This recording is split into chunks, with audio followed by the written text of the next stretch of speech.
তাহফিজুল কোরআন ওয়াস সুন্নাহ মাদ্রাসার স্থায়ী ক্যাম্পাস, ঢাকা মাওয়া রোডের উত্তর পাশে, ইকুরিয়া, কেরানীগঞ্জ থেকে সবাইকে জানাচ্ছি আন্তরিক শুভেচ্ছা অভিনন্দন।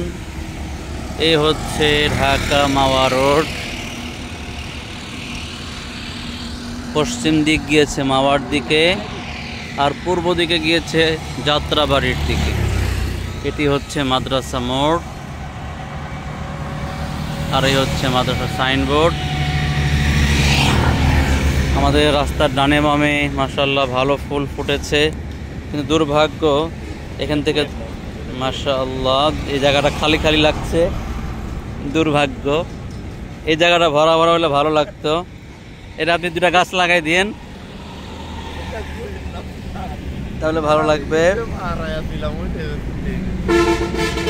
এই হচ্ছে গাছ, চমৎকার লাগছে। এখানেও গাছ লাগাইতে হবে, বুঝছেন? এই যে একদম রাস্তা পর্যন্ত, যেটা সামনে আমাদের একটা মাহফিল হবে। এ হচ্ছে গাছ, চমৎকার ফুল ফুটেছে মাশাআল্লাহ। কিছু কিছু ভালো ফুল ফুটেছে, চমৎকার লাগছে আলহামদুলিল্লাহ। মাদ্রাসার যারা শুভাকাঙ্ক্ষী আছেন এবং যারা পুরনো সাবেক ছাত্র আছেন, সবাইকে আন্তরিক আন্তরিক স্পেশাল দাওয়াত। এই যে ফুল ফুটছে মাশাআল্লাহ, চমৎকার।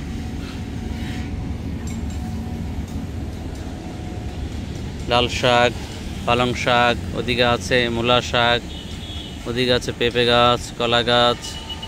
এই হচ্ছে মাদ্রাসার বিল্ডিং, কাজ চলমান। এদিকে ফুল ভালো ফুটেছে,